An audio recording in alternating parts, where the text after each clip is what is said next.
ಕಾಂಗ್ರೆಸ್ಗೆ good bye ಹೇಳಿ ಬಿಜೆಪಿಗೆ ಜಗದೀಶ್ ಶೆಟ್ಟರ್ ಸೇರ್ಪಡೆಗೊಂಡಿದ್ದಾರೆ. ಬಿಜೆಪಿಗೆ ಶೆಟ್ಟರ್ ಮರಳಿ ಬಂದದ್ದು ಬಹಳ ಸಂತೋಷವನ್ನ ತಂದಿದೆ. ಹೀಗಂತ ಪಬ್ಲಿಕ್ ಟಿವಿಗೆ ಬೆಳಗಾವಿಯ ಸಂಸದೆ ಮಂಗಳಾ ಅಂಗಡಿಯವರು ಪ್ರತಿಕ್ರಿಯೆಯನ್ನ ಕೊಟ್ಟಿದ್ದಾರೆ. ಶೆಟ್ಟರ್ ಮರಳಿ ಬಿಜೆಪಿಗೆ ಬಂದದ್ದು ಆನೆ ಬಲವನ್ನ ಪಕ್ಷಕ್ಕೆ ತಂದಿದೆ. ಪಬ್ಲಿಕ್ ಟಿವಿಗೆ ಸಂಸದೆ ಮಂಗಳಾ ಅಂಗಡಿಯವರ ಪ್ರತಿಕ್ರಿಯೆ ಇದು.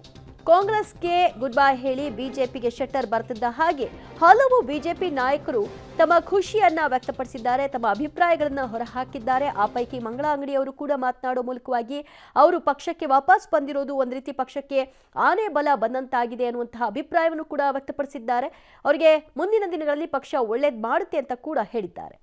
ಕಳೆದ 8 ದಿನಗಳಿಂದ ಸೈಲೆಂಟ್ ಆಗಿ ನಡೀತಾ ಇರ್ತಕ್ಕಂಥ ಆಪರೇಷನ್ ಘರ್ ವಾಪಸಿ ಸಕ್ಸಸ್ ಆಗಿರುವಂಥದ್ದು. ಈ ವಿಚಾರದಲ್ಲಿ ಮಾಜಿ ಮುಖ್ಯಮಂತ್ರಿಗಳಾದಂಥ ಜಗದೀಶ್ ಶೆಟ್ಟರ್ ವಾಪಸ್ ಬಿಜೆಪಿಗೆ ಬಂದಿದ್ದಾರೆ. ಎಲ್ಲ ವಿಚಾರವಾಗಿ ಮಾತಾಡಲಿಕ್ಕೆ ನಮಗೆ ಬೆಳಗಾವಿ ಸಂಸದೆ ಆದಂಥ ಮಂಗಳಾ ಅಂಗಡಿಯವರು ನಮ್ಮ ಜೊತೆ ಇದ್ದಾರೆ. ಬನ್ನಿ ಅವರನ್ನು ಮಾತಾಡ್ತೀನಿ. ಯಾಕೆಂದರೆ ಒಂದು ಕಡೆ ಅವರು ಬೀಗರು ಹೌದು, ಇನ್ನೊಂದು ಕಡೆ ನಂತರ ರಾಷ್ಟ್ರೀಯ ಮುಖಂಡರು, ರಾಜ್ಯವನ್ನು ಬಿಜೆಪಿಯಿಂದ ಮುಖ್ಯಮಂತ್ರಿ ಆದವರು, ಎಲ್ಲವೂ ವಿಚಾರದಲ್ಲಿ ನಮ್ಮ ಜೊತೆ ಮಂಗಳಾ ಅವರು ಮಾತಾಡ್ತಾರೆ. ಏನು ಚರ್ಚೆಯನ್ನು ಏನು ಇವತ್ತು ಜಗದೀಶ್ ಶೆಟ್ಟರ್ ವಾಪಸ್ ಬಂದಿದ್ದಾರೆ, ಏನು ಅನ್ಸುತ್ತೆ?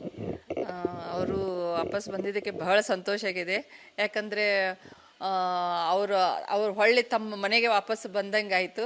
ಹೀಗಾಗಿ ಭಾಳ ಸಂತೋಷ ಆಗಿದೆ. ಎಲ್ಲ ಥರದಿಂದನೂ ನಮ್ಮ ಪಾರ್ಟಿಗೆ, BJP ಪಾರ್ಟಿ ಮುಂಬರುವ ಇಲೆಕ್ಷನ್ದಲ್ಲಿ ಅನುಕೂಲ ಆಗುತ್ತೆ ಅಂತ ನನಗೆ ಭಾಳ ಸಂತೋಷ ಆಗಿದೆ. ಮೊದಲಿಂದ ಕೂಡ ಬಿಜೆಪಿಯಲ್ಲಿದ್ದವರು ತಮ್ಮ ಪತಿ ಮಾಜಿ ಏನಂತಂದರೆ ಮಿನಿಸ್ಟರ್ ಆದಂಥ ಸುರೇಶ್ ಅಂಗಡಿಯವರು ಕೂಡ ಅವರ ಒಡನಾಟ ಭಾಳ ಇಟ್ಕೊಂಡಿದ್ರು. ಅವರೆಲ್ಲೋ ಕಾಂಗ್ರೆಸ್ಗೆ ಹೋದಾಗ ಒಂಥರ ಮುಜುಗರ ಆಗಿತ್ತು ನಿಮಗೆ? ಅದೇ, ಅವರು ಹೋಗಬಾರ್ದಾಗಿತ್ತು. ಅದು ಹಿಂಗೆ ಪಾಲಿಟಿಕ್ಸ್ ಯಾವಾಗ ಏನಾಗುತ್ತೆ ಹೇಳಕ್ಕೆ ಬರೋದಿಲ್ಲ. ಅದೇ ಇವಾಗ ವಾಪಸ್ ಬಂದಿದ್ದಾರೆ, ಬಹಳ ಸಂತೋಷ ಆಗಿದೆ.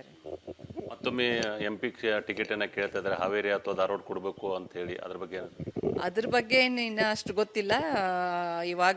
ಇವತ್ತು ಸೇರ್ಕೊಂಡಿದ್ದ ಅಷ್ಟೇ. ನಾನು ಒಂದು ಫಂಕ್ಷನ್ಗೆ ಹೊರಗೆ ಹೋಗಿದ್ದೆ. ಮೋದಿಜಿ ಅವ್ರದ್ದು ಫಸ್ಟ್ ವೋಟರ್ಸ್ ಅವ್ರದ್ದು ಹುಡುಗರಿಗೆ ನಮ್ಮ ಕಾಲೇಜ್ನಲ್ಲಿ ಇತ್ತು, ಅದಕ್ಕೆ ಹೋಗಿದ್ದೆ. ಇವಾಗ ಅವ್ರು ಸೇರ್ಕೊಂಡ್ರಂತ ಟಿವಿನಲ್ಲಿ ಇವಾಗ ನೋಡಿದ್ದೆ ನಾನು.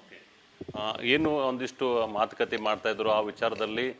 ಮಂಗಳಕ್ಕ ಅಂಗಡಿಯವರಿಗೂ ಕೂಡ ಏನಂದ್ರೆ ಟಿಕೆಟ್ ಕಂಟಿನ್ಯೂ ಮಾಡಬೇಕು ಹಾಗೆ ಅಂತ ಒಂದು ಡಿಮಾಂಡ್ ಅನ್ನು ಇಟ್ಟಿದ್ರು ಜಗದೀಶ್ ಶೆಟ್ಟರ್ ಅಂತೇಳಿ ಮಾಹಿತಿ ಬರ್ತಾ ಇರುವಂಥದ್ದು. ಅದ್ರ ಬಗ್ಗೆ ನನಗೆ ಅಷ್ಟು ಮಾಹಿತಿ ಇಲ್ಲ ರೀ. ಇವು ಶೆಟ್ಟರ್ ಅವರು ವಾಪಸ್ ಬರೋದ್ರಿಂದ ನಿಮ್ಮ ಪಕ್ಷಕ್ಕೆ ಭಾಗದಕ್ಕೆ ಜನ ಅಂದ್ರೆ ಸಪೋರ್ಟ್ ಆಗುತ್ತಂತೀರ?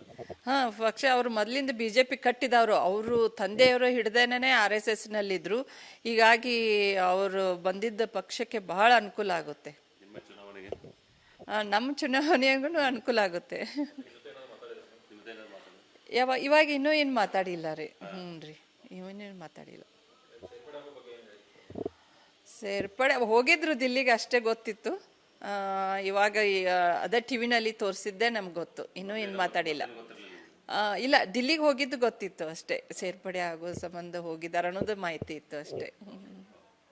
ಇದು ಏನಂತಂದ್ರೆ ಸೇರ್ಪಡೆ ಆಗ್ತಂತ ಮಾಹಿತಿ ಇತ್ತು. ನಿನ್ನೆ ಮೊನ್ನೆ 2-3 ದಿನಗಳಲ್ಲಿ ದಿಲ್ಲಿ ಹೋಗುವ ವಿಚಾರ ಕೂಡ ಗೊತ್ತಿತ್ತು. ಆದರೆ ಸೇರ್ಪಡೆ ಆಗ್ತಾರೋ ಒಂದು ಈಗ ಟಿವಿಗಳಿಂದ ನೋಡಿರೋಂಥದ್ದು ಬಹಳ ಖುಷಿ ಆಗ್ತದೆ. ಮತ್ತು ಈ ಒಂದು ವಿಚಾರ ಏನಂತಂದ್ರೆ ಜಗದೀಶ್ ಶೆಟ್ಟರ್ ಅವರು ಸೇರೋದ್ರಿಂದ ಈ ಭಾಗಕ್ಕೆ ಆನೆ ಬಲ ಬಂದಿರುವಂಥದ್ದು ಮತ್ತು ಮುಂಬರುವ ಚುನಾವಣೆಗಳಲ್ಲಿ ನಮ್ಮ ಚುನಾವಣೆ ಕೂಡ ಹೆಲ್ಪ್ ಆಗುತ್ತೆ ಅಂತೇಳಿ ಅಂಗಡಿಯವರು ತಿಳಿಸ್ತಾ ಇದ್ದಾರೆ. ಕ್ಯಾಮ್ರಾ ಪರ್ಸನ್ ಜೊತೆ ದಿಲೀಪ್ ಕುರಂದೋಡೆ, ಪಬ್ಲಿಕ್ ಟಿವಿ, ಬೆಳಗಾವಿ.